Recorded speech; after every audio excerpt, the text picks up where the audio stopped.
dans le prochain épisode de Un si grand soleil. Tandis que Romain passe à l'action, Engrais plus contre-attaque. Attention, les paragraphes qui suivent contiennent des spoilers sur l'épisode d'Un si grand soleil diffusé demain soir sur France 2. Si vous ne voulez rien savoir, ne lisez pas ce qui suit. Mercredi 21 février 2024 dans Un si grand soleil. Romain passe à l'action. Laurine et Romain ont passé la nuit ensemble et chacun est heureux d'avoir obtenu ce qu'il voulait. Lui, un accès à la chambre d'Hélène et elle, qu'il reste à Montpellier. À l'hôpital, Jeannette informe Hélène qu'elle sera transférée demain à la maison d'arrêt. Elle se dit d'ailleurs désolée de ne pas être parvenue à obtenir un délai supplémentaire afin d'affiner son traitement avec la psychiatre. Cependant, Hélène se sent soulagée. Certaine d'être dangereuse, elle estime que sa place est en prison et que là-bas elle ne fera plus de mal à personne. Elle remercie ensuite Claire et Jeannette d'avoir été là pour elle et de l'avoir soutenue coûte que coûte.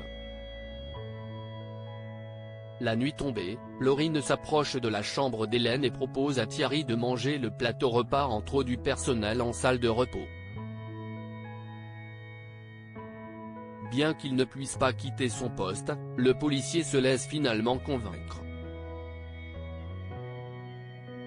Romain en profite donc pour pénétrer dans la chambre d'Hélène. Au moment où il s'apprête à injecter un produit dans sa perfusion, Hélène se réveille et lui demande ce qu'il se passe.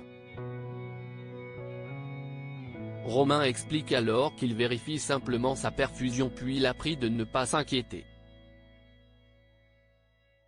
Se rendormant immédiatement, Hélène se remémore la nuit du drame.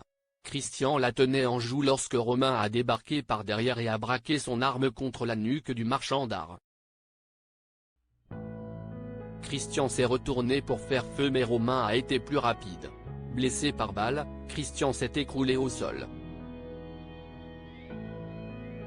Romain a ensuite récupéré l'arme de Christian puis a interrogé Hélène pour savoir où était l'argent.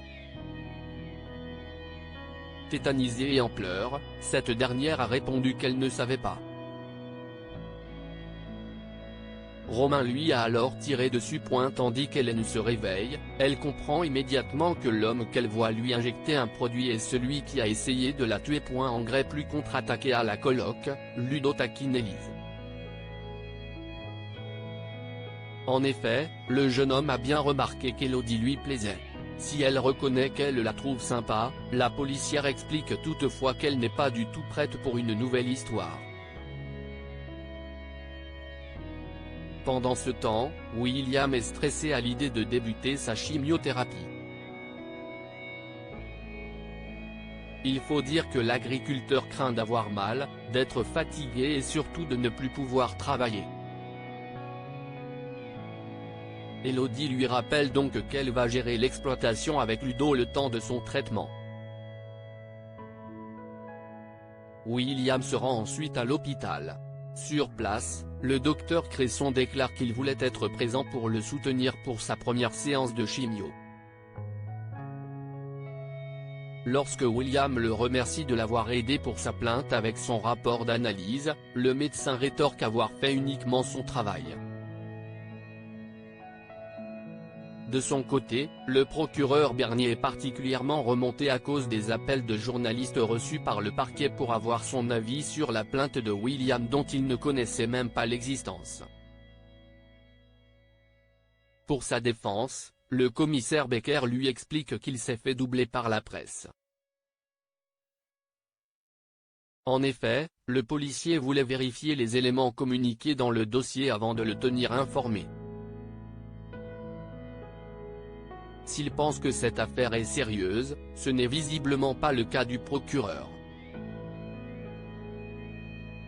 Malgré tout, le commissaire promet de lui envoyer tous les éléments d'ici 1 heure afin qu'il voie par lui-même que c'est du solide. Plus tard, le procureur Bernier reçoit Monsieur Bienvenu, le directeur d'Engrais Plus, dans son bureau. Ces derniers semblent bien se connaître puisqu'ils se tutoient. Toutefois, Monsieur Bienvenu n'est pas ici pour une visite de courtoisie mais pour discuter de l'article paru dans le Midi Libre. Bernier l'informe donc avoir reçu les éléments du dépôt de plainte et lui assure qu'il n'y a pas lieu de s'inquiéter. Pour sa part, Monsieur Bienvenu affirme que les accusations contre sa société sont infondées et diffamatoires. D'ailleurs, l'étude menée par le docteur Cresson n'a aucune base scientifique.